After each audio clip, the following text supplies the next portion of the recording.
നായികമാരുടെ കാസ്റ്റിംഗിൽ ഇടപെട്ടിരുന്നു. U ഇടപെടൽ? ഞങ്ങൾ ചിലപ്പോൾ വലിയ വലിയ നായികമാരെയൊക്കെ ആഗ്രഹിച്ചിരുന്നിരിക്കാം, പക്ഷേ ആരും അങ്ങനെ ഇടപെടാനൊന്നും പോയിട്ടില്ല. ഇന്നാർക്കിന്നാരെന്ന് എഴുതി വെച്ചിട്ടുണ്ട്. അതുപോലെ അപ്പുക്കുട്ടൻ എഴുതി വെച്ചിരിക്കുന്നത് റീന ബഷീറിൻ്റെ ജാനകിയാണ്. ആ റീന ബഷീറിൻ്റെ ജാനകിയിൽ ഞാൻ കാണുന്ന പ്ലസ് എന്ന് പറയുന്നത് ആ ജാനകി അപ്പുക്കുട്ടനുമായിട്ട് നല്ലതുപോലെ മത്സരിക്കാവുന്ന തലത്തിലുള്ള മണ്ടത്തരമുള്ള ആളാണ് ജാനകി. അതിൽ ഞാൻ വളരെ ഹാപ്പിയാണ്. സത്യസന്ധമായി പറയുകയാണെങ്കിൽ ഞാൻ ഇടപെട്ടിട്ടില്ല.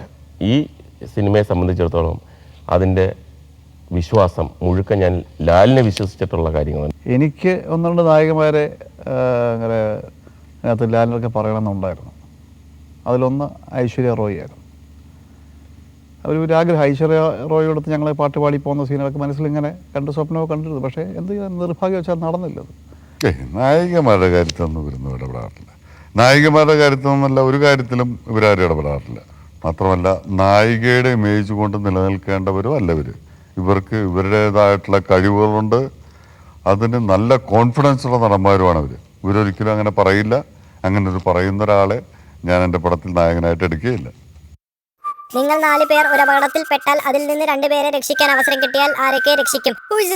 തീർച്ചയായിട്ടും ഞാൻ മുകേഷിനെയും അശോകനെയും രക്ഷിക്കും. കാരണം സിദ്ദിഖിനെ രക്ഷപ്പെടുത്തേണ്ട കാര്യമില്ല, എങ്ങനെയെങ്കിലും രക്ഷപ്പെട്ടു പോന്നോളും.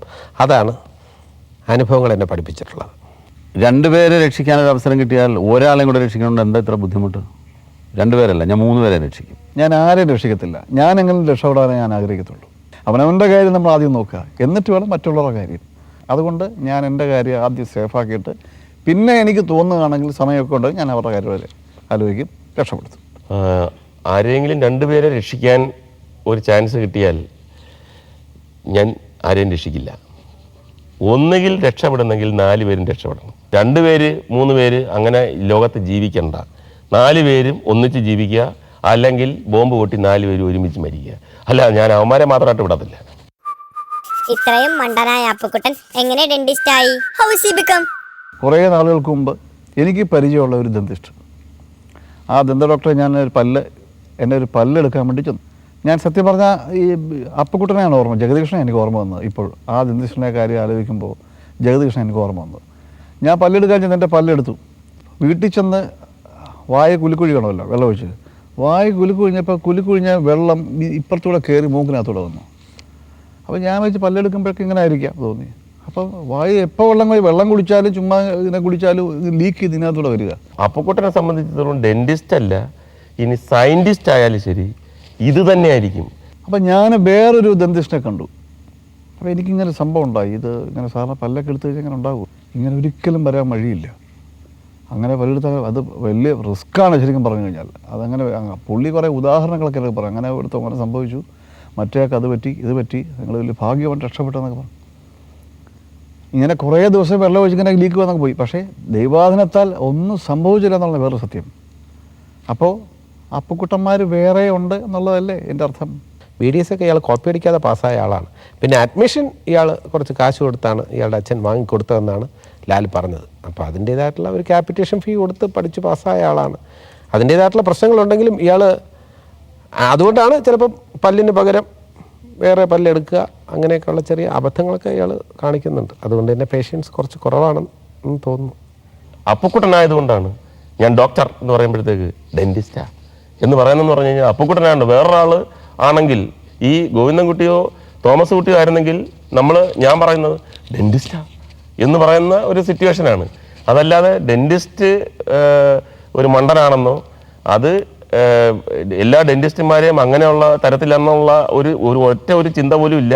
എൻ്റെ അനുഭവം പറയുകയാണെങ്കിൽ, എൻ്റെ ഒരു സിനിമ സൂപ്പർ ഹിറ്റ് ആയപ്പോൾ ഞാൻ ആ സിനിമയുടെ പരസ്യത്തിലൊരു വാചകം കൊടുത്തു: ഇന്ന് പാർലമെൻറ്റിൽ ഈ സിനിമ പ്രദർശിപ്പിക്കുന്നു MP-മാർക്ക് വേണ്ടിയിട്ട്.